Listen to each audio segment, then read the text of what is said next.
Hello everyone, ये video के अंदर हम लोग जल्दी से एक बार आपके लास्ट मिनट में रिएक्शंस और कुछ ऐसे डायग्राम्स देख लेते हैं जो कि आपके एग्जाम में आने वाले हैं। आप उन्हें भूल सकते हो, तो बिल्कुल भी मिस मत करना है। बहुत ही छोटी वीडियो है लेकिन आपके लिए बहुत ज्यादा यूजफुल रहेगी। सबसे पहले बात करते हैं कुछ केमिस्ट्री के रिएक्शंस की। तो सबसे पहली जो रिएक्शन है वो है कि lead nitrate PbNO3 twice plus of potassium iodide जो है, जब इनकी रिएक्शन होती है तो क्या बनता है, यहां पर वो बनता है पोटेशियम आयोडाइड। अब PbI2 बनता है जो कि PPT होता है, किस तरीके का होता है, येलो कलर का PPT होता है, और उसी के साथ में यहां पर बनता है पोटेशियम नाइट्रेट। ठीक है, ये आपको ध्यान रखनी है कि किस तरीके की रिएक्शन है। ये जो है आपके पास में डबल डिस्प्लेसमेंट रिएक्शन आप इसे बोलेंगे, इस तरीके से आप इसे ध्यान रखेंगे।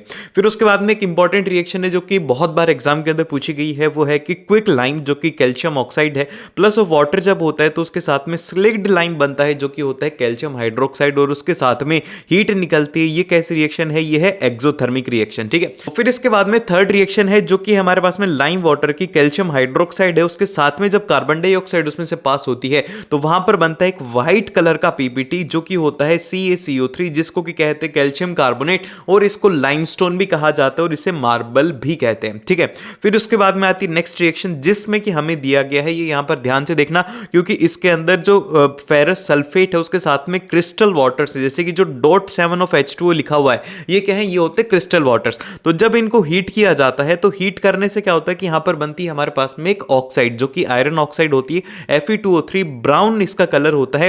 प्लस ऑफ इसके साथ में कौन सी गैसेस निकलती हैं, SO2 निकलती है, प्लस ऑफ यहां पर आपके पास में सल्फर ट्राई ऑक्साइड निकलती है। तो ये बात आपको ध्यान रहे कि कौन से कलर से कौन से कलर में होता है, ग्रीन कलर से यहां पे ब्राउन कलर में कन्वर्जन होता है। फिर उसके बाद में नेक्स्ट रिएक्शन है, ये इंपॉर्टेंट रिएक्शन है। इसमें क्या है कि जो लेड नाइट्रेट है, जब आप इसको हीट करते हो तो इसके साथ में बनता है यहां पर लेड ऑक्साइड जो कि कैसा होता है, ब्लैक कलर का होता है। प्लस ऑफ यहां पर कौन सी निकलती है, नाइट्रोजन गैस से निकलती है, नाइट्रोजन डाइऑक्साइड। अब एग्जाम में क्वेश्चन ये नहीं आएगा कि लेड ऑक्साइड का कलर क्या है, ये तो सभी को पता है, लेकिन एग्जामिनर जो पूछेगा वो पूछेगा कि कौन से कलर की फ्यूम्स निकलती है। तो इसमें जो फ्यूम्स निकलते हैं ना, वो ध्यान रहनी चाहिए कि यहां पर रेडिश ब्राउन कलर की यहां पे फ्यूम्स निकलती हैं, किसमें, जब लेड नाइट्रेट को हीट किया जाता है। कैसी कलर की फ्यूम्स होती है, रेडिश ब्राउन कलर की। फिर उसके बाद में आता है नेक्स्ट जो कि हमारे पास में फोटो डिकम्पोजिशन रिएक्शन। इसमें क्या होता है कि सनलाइट के प्रेजेंस में आपको क्या रखना होता है, चाइना डिश के अंदर इसे रखना होता है। ये एक्टिविटी बेस्ड है, तो इसमें क्या होता है कि हमारे पास में सिल्वर क्लोराइड है, उसको सनलाइट के प्रेजेंस में जब हीट किया जाता है तो हमें क्या मिलता है, वो मिलता है सिल्वर, प्लस ऑफ यहां पर क्लोरीन गैस यहां से निकल जाती है।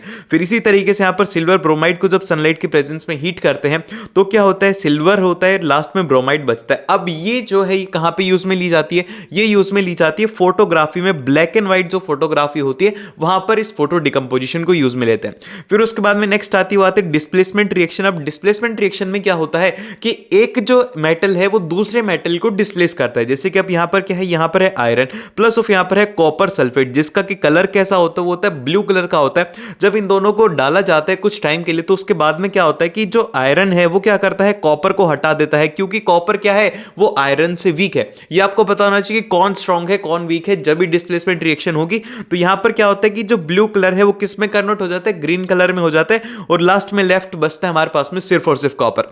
फिर उसके बाद में नेक्स्ट आती है double displacement reaction. Double displacement में क्या होता है कि दो मेटल्स आपस में एक्सचेंज करते हैं, जैसे कि यहां पर एक है सोडियम सल्फेट, दूसरा है बेरियम सल्फेट। तो इसमें क्या होगा कि जो सोडियम है ये क्लोरीन के साथ में जाएगा और ये जो बेरियम है ये सल्फेट के साथ में आएगा। तो जब ये रिएक्शन होती है तो यहां पर क्या बनता है, BaSO4 होता है, जो कि किस कलर का होता है, ये होता है व्हाइट कलर का PPT होता है। BaSO4 मतलब बेरियम सल्फेट, यहां पर व्हाइट कलर का PPT होता है। फिर उसके बाद में जो नेक्स्ट आती है वो आती है हमारी फेमस रिएक्शन की मेटल प्लस ऑफ एसिड होता है। तो क्या बनता है, एक सॉल्ट फॉर्म होता है और यहां पर हाइड्रोजन गैस निकलती है। तो एग्जामिनर ये नहीं पूछेगा हाइड्रोजन गैस निकलती है, ये पूछेगा कि वो किस तरीके से बर्न करती है। तो ये बर्न करती है पॉप साउंड के साथ में, लेकिन उसी के साथ में कुछ बेसिस होते हैं जो कि मेटल के साथ में रिएक्ट करते हैं, जैसे कि ये है सोडियम हाइड्रोक्साइड। तो अब ये जो सोडियम हाइड्रोक्साइड है ना, ये क्या करता है, जब जिंक के साथ में रिएक्ट करता है तो ये बनाता है सोडियम जिंकेट, जिसका कि क्या फॉर्मूला होता है, Na2ZnO2, और उसी के साथ में यहां पर हाइड्रोजन गैस लिबरेट होती है। फिर इसके बाद में आता है नेक्स्ट जो कि हमारे पास में सोडियम हाइड्रोजन कार्बोनेट। अब सोडियम हाइड्रोजन कार्बोनेट है और सोडियम कार्बोनेट है, दोनों को जब एसिड के साथ में HCl के प्रेजेंस में रिएक्शन होती है तो यहां पर क्या मिलता है, हमें सॉल्ट मिलता है NaCl, प्लस ऑफ यहां पर वाटर निकलता है, और यहां पर पर कार्बन डाइऑक्साइड निकलती है। तो देन फिर इसके बाद में जो नेक्स्ट आता है वो आता है हमारे पास में CaCO3 कैल्शियम कार्बोनेट जो होता है वो कैसा होता है, इनसॉल्युबल पीपीटी होता है, इसलिए होता है इनसॉल्युबल। उसमें जब वाटर को और कार्बन डाइऑक्साइड को मिक्स करते तो फिर से हमें क्या मिलता है, फिर से हमें मिलता है एक एक्वस सॉल्यूशन मिलता है जो कि सॉल्युबल होता है CaHCO3 का। ये आपको ध्यान रखना है कि ये रिएक्शन रिवर्स भी हो सकती है अगर हम लोग उसमें वाटर और कार्बन डाइऑक्साइड मिक्स कर देते हैं। फिर उसके बाद में नेक्स्ट आता है ब्लीचिंग पाउडर की रिएक्शन है। इसके लिए क्या चाहिए होता है, आपको कैल्शियम हाइड्रोक्साइड चाहिए होता है और उसके साथ में आपको क्लोरीन को पास करवाना होता है। तो आपको यहां पर मिलता है ब्लीचिंग पाउडर जिसका कि फॉर्मूला होता है CaOCl2। ये होता है ब्लीचिंग पाउडर और इसके साथ में वाटर रिलीज होता है। फिर इसके बाद में नेक्स्ट जो रिएक्शन है वो है बेकिंग सोडा को अगर आप हीट करते हो, जैसे कि NaHCO3 है, जब आप इसे हीट करते हो तो आपको मिलती है यहां पर सोडा S। Na2CO3 जो है इसको कहते हैं सोडा S और इसी के साथ में वाटर और कार्बन डाइऑक्साइड यहां पर रिलीज होती है। और जब हम लोग यहां पर जैसे कि Na2CO3 है, सोडा S जो है, जब इसको क्या करते हैं वाटर के साथ में करते हैं मिक्स, तो यहां पर क्या मिलता है, हमें मिलता है वॉशिंग सोडा जो कि होता है Na2CO3.10 of H2O। ये होते हैं इसके क्रिस्टल वाटर्स जो कि हीट करने पर इससे रिलीज हो जाएंगे। फिर इसके बाद नेक्स्ट आता है हमारे पास में plaster of Paris. Plaster of Paris का यूज ये होता है कि जब भी हैंड फ्रैक्चर होता जाता है उसके लिए इसको यूज में लिया जाता है ताकि बोन की प्लेसमेंट एक जगह पर हो पाए। तो इसके लिए क्या होता है, प्लास्टर ऑफ पेरिस का जो फॉर्मूला होता है वो होता है calcium sulphate dot half of H2O। जब इसको वाटर के अंदर मिक्स किया जाता है तो हमें मिलता है जिप्सम जो कि कैसा होता है, एक हार्ड मटेरियल होता है। और ये जो है प्लास्टर ऑफ पेरिस ये क्या होता है, ये होता है एक पाउडर होता है। ठीक है, ये आपको पता होना चाहिए कि प्लास्टर ऑफ पेरिस होता है पाउडर, फिर इसको पानी मिलाने के बाद में एक हार्ड सब्सटेंस में कन्वर्ट हो जाता है। देन फिर इसके बाद में वॉशिंग सोडा को जब आप हीट करते हो तो आपको यहां पर मिलता है, वो मिलता है बेकिंग सोडा। ठीक है, वॉशिंग सोडा को हीट करने पर आपको मिलेगा बेकिंग सोडा प्लस ऑफ यहां पर आपके पास में वाटर रिलीज होगा। फिर इसके बाद में नेक्स्ट आता है कि मेटल जो है जब वाटर के साथ में रिएक्शन करते हैं, जैसे कि जो हाईली रिएक्टिव है वो क्या करेंगे, कोल्ड वाटर के साथ में रिएक्शन कर लेंगे, और जो मॉडरेटली रिएक्टिव है वो क्या करेंगे कि स्टीम के साथ में रिएक्शन करेंगे, स्टीम के साथ में करेंगे या फिर यहां पर हॉट वाटर के साथ में रिएक्शन करेंगे। तो यहां पे बनेगी मेटल हाइड्रोक्साइड। अब इसका फॉर्मूला कैसे निकालोगे आप, जैसे कि जो भी मेटल है, जैसे कि एल्यूमिनियम है तो एल्यूमिनियम के लिए आप लिखोगे एल्यूमिनियम +3 और यहां पर हाइड्रोक्साइड का रहता है -1, तो यहां पर आपके पास में फॉर्मूला बनेगा AlOH। तो यहां पर एल्यूमिनियम हाइड्रोक्साइड का फॉर्मूला बन जाएगा AlOH3। ठीक है, इस तरीके से आप इसका फॉर्मूला बना सकते हो। प्लस ऑफ मेटल को जब जैसे कि जो लेस रिएक्टिव होते हैं वो स्टीम के साथ में रिएक्ट करके क्या बनाते हैं, वो बनाते हैं हमारे पास में मेटल ऑक्साइड प्लस ऑफ यहां पर हाइड्रोजन गैस रिलीज होती है। ठीक है, फिर इसके बाद में जो नेक्स्ट आती है कंबशन रिएक्शन। कंबशन रिएक्शन जो है इसमें क्या होता है कि जैसे कि हाइड्रोकार्बन ये कोई भी हो सकता है। ठीक है, बस ये बात ध्यान रखना कि ये हाइड्रोकार्बन होना चाहिए जिसमें कि हाइड्रोजन भी होनी चाहिए, कार्बन भी होनी चाहिए और ऑक्सीजन भी होनी चाहिए। ये तीनों जब हैं तो ये हाइड्रोकार्बन होगा जो कि बर्न करने पर क्या मिलेगा, हमें CO2 plus H2O plus of यहां पर हमें एनर्जी मिलेगी। ठीक है, ये आपको ध्यान रखना है कि ये एक्सोथर्मिक रिएक्शन होती है कंबशन। फिर इसके बाद में आता है ऑक्सीडेशन। ऑक्सीडेशन में क्या होता है कि जो एल्कोहल होता है इन प्रेजेंस ऑफ किसकी प्रेजेंस में, एल्कलाइन KMnO4 की प्रेजेंस में हमें मिलता है एसिड, क्योंकि इसमें क्या हो जाता है ऑक्सीडाइज हो जाता है। ठीक है, तो ये बात आपको ध्यान रखनी है। फिर इसके बाद में जो नेक्स्ट आता है वो आता है एडिशन रिएक्शन। एडिशन रिएक्शन में क्या होता है कि जो भी हमारे कंपाउंड है जिनमें भी डबल बॉन्ड प्रेजेंट है तो उनमें क्या होता है कि उसको तोड़ने के बाद में हम क्या करते हैं, यहां पर हाइड्रोजन को ऐड कर देते हैं। डबल बॉन्ड को सिंगल बॉन्ड में कन्वर्ट किया जाता है और यहां पर हाइड्रोजन ऐड हो जाती है और ये हमारे पास में कन्वर्ट हो जाता है किससे, एल्कीन से। ठीक है, किस में कन्वर्ट हो जाएगा, एल्कीन से कन्वर्ट हो जाएगा एल्केन में। ठीक है, ये बात आपको इसमें ध्यान रखनी है।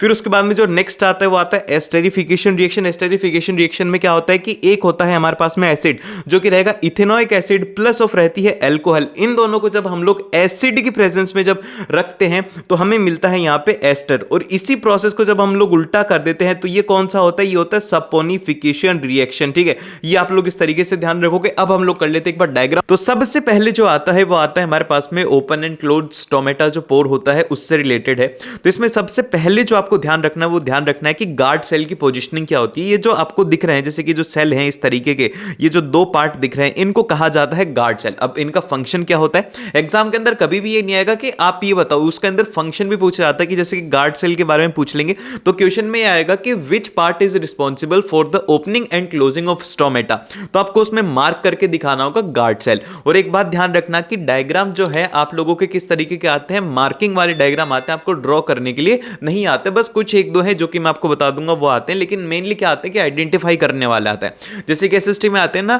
कि मार्क आपको दे दी जाएगा, उसको आइडेंटिफाई करने के लिए होगा, वो होता है। है, ठीक है। अब स्टोमेटा के अंदर क्या स्टोर होता है? स्टोमेटा जो है वाटर से कंट्रोल किया जाता है कि वाटर फ्लो कम और आउट करने का काम स्टोमेटा के थ्रू होता है। फिर उसके बाद में आता है क्लोरोप्लास्ट। अब क्लोरोप्लास्ट एक इंपॉर्टेंट पॉइंट है।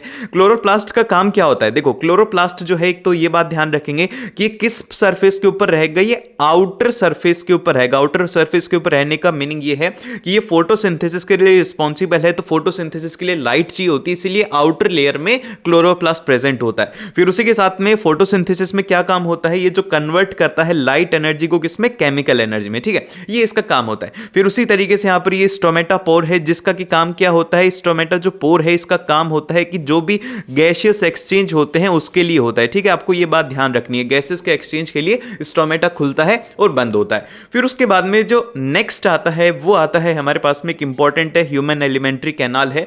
इसके फंक्शंस इंपॉर्टेंट है। एग्जाम के अंदर अगर क्वेश्चन आएगा 1 मार्क या 2 मार्क के अंदर, तो आपसे फंक्शन उसमें पूछे जाएंगे। तो देखो सबसे पहले जो है वो है माउथ। माउथ मतलब कि बक्कल कैविटी में कौन सा ग्लैंड प्रेजेंट होता है? वो प्रेजेंट होता है सलेवरी ग्लैंड। अब इसका काम क्या होता है? इसका काम होता है सलाइवा बनाने का। अब सलाइवा क्या करता है कि स्टार्च को कन्वर्ट करता है, जो हमारा फूड है ना उसमें स्टार्च को डाइजेस्ट करने में हेल्प करता है, जिससे कि वो आगे जाकर के डाइजेस्ट हो जाए, ठीक है। फिर उसके बाद में जो नेक्स्ट जैसे कि स्टोमक। स्टोमक का काम क्या होता है? ये क्या करता है कि हाइड्रोक्लोरिक एसिड को प्रोड्यूस करता है, जिससे कि क्या होते हैं कि जितने भी बैक्टीरिया आ जाते हैं गलती से हमारी बॉडी के अंदर, उनको मारने का काम करता है स्टोमक में HCl। फिर उसके बाद में आता है स्मॉल इंटेस्टाइन। स्मॉल इंटेस्टाइन आपको पता होना चाहिए कि स्मॉल इंटेस्टाइन जो है वो क्या है? एक ऐसी जगह है जहां पर कि कंप्लीट डाइजेशन होता है। यहां पर प्रोटीन्स भी डाइजेस्ट हो जाते हैं, सब कुछ डाइजेस्ट हो जाता है। लास्ट के अंदर क्या बचता है? बस वाटर बचता है, जो कि कौन एब्जॉर्ब कर लेता है? Large intestine.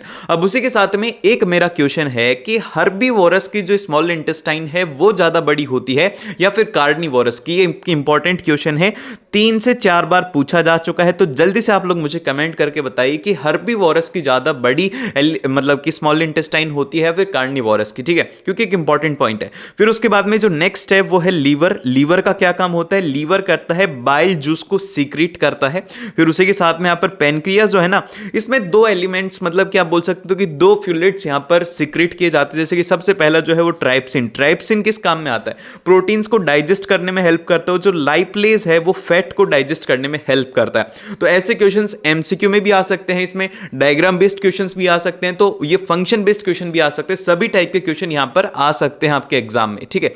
फिर उसके बाद में जो नेक्स्ट आता है वो आता है हमारा कंट्रोल एंड कोऑर्डिनेशन से, कि किस तरीके से हमारी जो ब्रेन है वो, मतलब ब्रेन तो छोड़ो कि हमारी नसें किस तरीके से काम करती है। सिंपल भाषा के अंदर ये, जैसे कि अब मैं ये टच कर रहा हूं, जैसे कि ये टच कर रहा हूं, तो अब मेरी अंगुली को कैसे पता लग रहा है कि मैं जैसे ही टच करता हूं ना, विद इन अ सेकंड मेरे दिमाग को पता लग जाता है कि मेरी अंगुली के सामने कुछ है। तो ये कैसे पता लगता है? तो ये जो टोटली है ना, ये पूरा पूरा इलेक्ट्रिक सिग्नल का एक नेटवर्क है। हमारी बॉडी के अंदर क्या होता है कि इलेक्ट्रिक पल्स ट्रेवल करती है। जैसे कि फॉर एग्जांपल के लिए आपने देखा होगा, आप करके देख लेना कि जैसे आपके हाथ के ऊपर कुछ भी गिरता है ना, तो एकदम से सडनली आपका हाथ पीछे चला जाता है। तो इतना फास्ट हमारा माइंड उसमें रिस्पॉन्स करता है। ये सारा जो प्रोसेस है ये कैसा है? ऑटोमेटिक है। जैसे ही वो रिफ्लेक्स एक्शन आपने पढ़ा होगा, वो भी इसी के ऊपर ही बेस्ड है कि हाथों हाथ जैसे यहां पे आता है तो सबसे फर्स्ट क्या होते हैं? वो होते हैं डेंड्राइट्स, जो कि प्रेजेंट होते हैं, जिनका काम क्या होता है कि इंफॉर्मेशन को कलेक्ट करने का काम होता है डेंड्राइट्स का।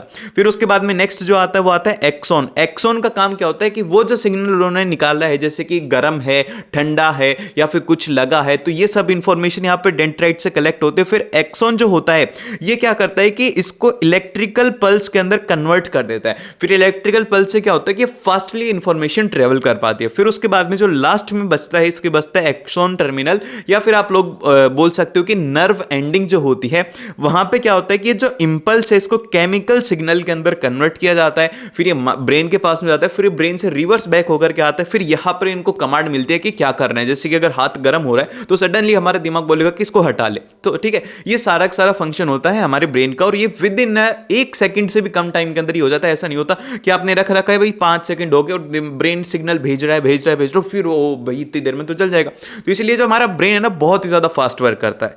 फिर उसके बाद में जो नेक्स्ट आते हैं वो आते हैं फ्लोअर का। भैया ये बहुत ही ज्यादा एक इंपॉर्टेंट है, इससे क्वेश्चन आते ही आते हैं। तो सबसे पहले तो आपको पता होना चाहिए कि जो एंथर और जो फिलामेंट है, जिसको कि स्टेमन बोलते हैं, ये इनका काम क्या होता है, इनका काम होता है पोलन ग्रेन्स को प्रोड्यूस करना, जो कि मेल पार्ट है। इसके एंथर और फिलामेंट क्या है, मेल पार्ट है फ्लावर के। फिर उसी के साथ में जो पिस्टिल है इसमें होते हैं स्टिग्मा होता है, स्टाइल होता है, ओवरी होता है। 3 यहां पर फीमेल पार्ट है जिनका काम क्या है, ओव्यूल्स को प्रोड्यूस करना। और हर एक जो ओव्यूल है, ये बात ध्यान रहे कि हर एक ओव्यूल के पास में सेपरेट एग सेल होता है, ठीक है। तो ये आपको ध्यान रखना है कि ओवरी जो है उसमें क्या होते हैं कि यहां पर ये ओव्यूल्स को प्रोड्यूस करती है, फिर उसके बाद में इसी से ही यहां पर जैसे कि सीड्स वगैरह बनते हैं, फिर सीड्स से फ्रूट्स बनते हैं। ये क्वेश्चन एक बार एग्जाम में पूछा जा चुका है, जो कि अभी हम लोग डिस्कस भी करेंगे, तो इसीलिए ये बात आपको ध्यान रखनी है। फिर उसके बाद में जो नेक्स्ट आता है कि germination of pollen on A stigma, की स्टिग्मा के ऊपर किस तरीके से जर्मिनेशन होता है। तो आप इसमें एक तो बात ध्यान रखेंगे कि जैसे कि जो पोलन ट्यूब होती है, ये इसका काम क्या होता है, इसका ये होता है एक पैसेज होता है जो कि क्या करता है कि जो फीमेल जर्म सेल है वो यहां से ट्रेवल करके यहां पर जाए, तो ये पैसेज को क्या कहा जाता है, पोलन ट्यूब। अब यहां पर जो इंपॉर्टेंट है वो है एक तो ओवरी। ओवरी का काम क्या होता है कि ओव्यूल्स को प्रोड्यूस करती है और उसी के साथ में क्या करती है कि प्रोटेक्ट करती है। जो डेवलप्ड जाइकोट है ना, उसकी प्रोटेक्शन भी कहां पर होती है, उसकी प्रोटेक्शन भी ओवरी में होती है, ठीक है। तो इस तरीके से आपको पता होना चाहिए कि क्या प्रोसेस है, कैसे। यार साइंस के अंदर तो आप इसे फील लेकर के समझ सकते हो कि कैसा हो रहा है। अगर आपने समझ लिया और आप इसे अपनी लैंग्वेज में लिखते हो तो आपको डेफिनेटली 100% मार्क्स इसमें मिलते हैं। फिर उसके बाद में जो नेक्स्ट आते हैं वो आते हैं जैसे कि एंडोक्राइन ग्लैंड्स जो हैं, उनमें कौन से इंपॉर्टेंट ग्लैंड है। सबसे पहला तो है जो पिट्यूटरी ग्लैंड है, जो कि किसके लिए रिस्पॉन्सिबल होता है, ये होता है ग्रोथ हार्मोन के लिए, ठीक है। ये दोनों के अंदर मेल और फीमेल दोनों में प्रेजेंट होता है। जो हमारी हाइट रहती है ना, वो इसी के ऊपर ही डिपेंड करती है कि हम कितना ग्रो होंगे। आपने कभी भी ये नहीं देखा होगा कि किसी का लेफ्ट हैंड ज्यादा बड़ा है और राइट हैंड छोटा है। ये सारी जो प्रोसेस है कौन कंट्रोल करता है, हमारा पिट्यूटरी ग्लैंड करता है। फिर उसी के साथ में जो मेल्स के अंदर होता है वो होता है टेस्टिस। टेस्टिस जो होती है वो टेस्टोस्टेरोन को प्रोड्यूस करती हैं, जिस वजह से मेल्स के अंदर दाढ़ी वगैरह होती है, ये आवाज भारी होना, ये सब टेस्टोस्टेरोन की वजह से होता है। वहीं पर ही फीमेल में जो ओवरी होती है, ओवरी का काम क्या होता है, इसका काम होता है ऑस्ट्रेज प्रोजेस्टेरोन को प्रोड्यूस करने का काम होता है, जो कि फीमेल हार्मोन्स होते हैं। ये आपको पता होना चाहिए कि कौन से हार्मोन्स होते हैं, कहां पे प्रेजेंट होते हैं। फिर उसके बाद में जो नेक्स्ट आता है वो आता है ब्रेन। ब्रेन एक इंपॉर्टेंट है क्योंकि इसके अंदर बहुत बार क्वेश्चन पूछा गया, लास्ट ईयर भी एग्जाम के अंदर क्वेश्चन आया था। ये इसमें एग्जामिनर ने कैसे कंफ्यूज किया था, एग्जामिनर ने कंफ्यूज किया था बोल करके कि मोटर एक्टिविटीज के लिए कौन सा पार्ट रिस्पॉन्सिबल है। तो इसके लिए जो होता है वो होता है सेरिबम, जो होता है ये रिस्पॉन्सिबल होता है। कौन सा पार्ट होता है, ये हिंड ब्रेन इसको कहा जाता है, ठीक है, जो कि हमने कल वाले वीडियो के अंदर भी डिस्कस किया था। तो अगर आपको मोस्ट इंपॉर्टेंट क्वेश्चंस देखने हैं तो उस वीडियो को जाकर के एक बार जरूर से देख लेना और एक्टिविटीज भी देख लेना। और 20 मिनट में अगर केमिस्ट्री का रिवीजन करना है तो आप लोग वो भी जाकर के देख सकते हो। भाई साहब इतनी शानदार वीडियोज है, 4-4 घंटे का टाइम नहीं लेता मैं मैराथन वगैरह में विश्वास नहीं रखता, क्योंकि टाइम बहुत ज्यादा इंपॉर्टेंट है आप लोगों का। तो इसीलिए कम टाइम के अंदर मैं मेरा टाइम इन्वेस्ट करता हूं कि भाई एनसीईआरटी में ऐसी कौन सी इंपॉर्टेंट बातें जो कि स्टूडेंट्स को पढ़नी चाहिए, तो वही पढ़ के आप अच्छा स्कोर कर सकते हो। बस ये बात आपको ध्यान रखनी है, ठीक है। फिर इसके बाद में ह्यूमन ब्रेन के अंदर हिंड ब्रेन होता है, सेरिबम होता है, जो कि किसके लिए रिस्पॉन्सिबल है, तो जितनी भी मोटर एक्टिविटीज है जैसे कि वॉकिंग हो गया, साइकिलिंग हो गया, ये सब के लिए कौन सा पार्ट रिस्पॉन्सिबल है, वो है हिंड ब्रेन, और ये लार्जेस्ट पार्ट है हमारे ब्रेन के अंदर। फिर उसी के साथ में एक आता है मिड ब्रेन। अब जो मिड ब्रेन है, आपने कभी देखा होगा कि हमारी जो बॉडी है ना बहुत ही ज्यादा स्मार्ट है। जैसे कि आपने देखा होगा कि जब भी आपको ठंड लगती है तो सबसे पहले आपके रोंगटे खड़े होते हैं। आपने देखा होगा कि जैसे हल्की हल्की ठंड लगती है तो हमारे रोंगटे खड़े होते हैं। तो हमारा जो शरीर है वो अपने आप ब्लड फ्लो को उसमें इंक्रीज करता है ताकि जो हमारी बॉडी है वो गर्म होने लग जाए। इस तरीके से करता है। उसी तरीके से जैसे कि स्लीप, आपने देखा होगा कि जब भी हम लोग सोते हैं तो वो भी एक तरीके से हमारा माइंड उसे कंट्रोल करता है। उस टाइम के ऊपर सारे हमारे फंक्शंस वर्क करते हैं। तो ये सारा काम किसका होता है, ये होता है मिड ब्रेन का। फिर उसके बाद में जो नेक्स्ट आता है वो आता है कि ह्यूमन रिप्रोडक्टिव सिस्टम है। इसमें कई बार जो एग्जाम के अंदर आता है वो ये आता है कि draw and explain human reproductive system. तो एग्जाम के अंदर ये ड्रॉ करने के लिए भी आ सकता है, उसी के साथ में ये आइडेंटिफिकेशन के लिए भी आ सकता है। तो इसलिए दोनों इसके अंदर इंपॉर्टेंट है। तो सबसे पहले हम लोग बात करते हैं, वो बात करते हैं प्रोस्टेट ग्लैंड की, जो कि सिर्फ और सिर्फ मेल्स में प्रेजेंट होता है। इसका काम क्या होता है, इसका काम होता है कि ये सीमन को प्रोड्यूस करता है, जो कि किस में हेल्प करता है, यहां पर नरिशिंग ऑफ स्पर्म में ये हेल्प करता है आपको प्रोस्टेट ग्लैंड। फिर उसके बाद में जो नेक्स्ट आता है टेस्टिस। टेस्टिस का काम क्या होता है कि स्पर्म को प्रोड्यूस करना होता है। स्पर्म क्या होता है, एक मेल सेक्स सेल होता है। फिर उसके बाद में आता है कि वास डिफरेंस क्या होता है, ये एक ऐसा पैसेज होता है जहां से कि जो स्पर्म है वो ट्रेवल करता है टेस्टिस से लेकर के यहां तक, उसका ट्रेवलिंग का काम किसके थ्रू होता है, वास डिफरेंस के थ्रू होता है। तो ये जो 3 पार्ट हैं ये इसके इंपॉर्टेंट, और बाकी के जितने भी उनके फंक्शन आपको पता होने चाहिए। फिर उसके बाद में जो नेक्स्ट आता है वो आता है फीमेल रिप्रोडक्टिव सिस्टम। इसमें जो सबसे पहले आती है वो आती है ओवरी। ओवरी का क्या काम होता है, ओवरी में ना इमैच्योर एग सेल्स होते हैं। ध्यान रखना कि ये कैसे होते हैं, यहां पर ये होते हैं इमैच्योर एग सेल्स होते हैं, ठीक है, ये आपको पता होना चाहिए कि इमैच्योर एग होते हैं। फिर उसके बाद में ओवरी के थ्रू फैलोपियन ट्यूब से ट्रेवल करते हैं यूट्रस तक। और ये यूट्रस क्या होता है, एक जगह होती, तो ये यूट्रस क्या होता है, यूट्रस बेसिकली एक स्पॉट है जहां पर कि जो बेबी है वो डेवलप होता है। सिंपल सा आपको प्रोसेस पता होना चाहिए कि जायकोट से किस तरीके से बेबी तक फॉर्मेशन होता है, और ये आपको पता होना चाहिए। उसी के साथ में ओविडक्ट का काम होता है कि ये क्या करती है कि जो एग हैं उनको यूट्रस तक लेके जाती है। फिर उसके बाद में नेक्स्ट जो इंपॉर्टेंट पार्ट है वो है वेजाइना। वेजाइना का काम क्या होता है, वेजाइना बेसिकली एक पैसेज होता है जहां से कि स्पर्म एंटर करता है। फिर यहां पर ये क्या है, यूट्रस क्या है, यही है साइट ऑफ फर्टिलाइजेशन। ये आपसे एग्जाम के अंदर सकता है कि which is the site of fertilisation, तो यूट्रस आपको पता होना चाहिए, यहां पर ही जो बेबी डेवलपमेंट होता है।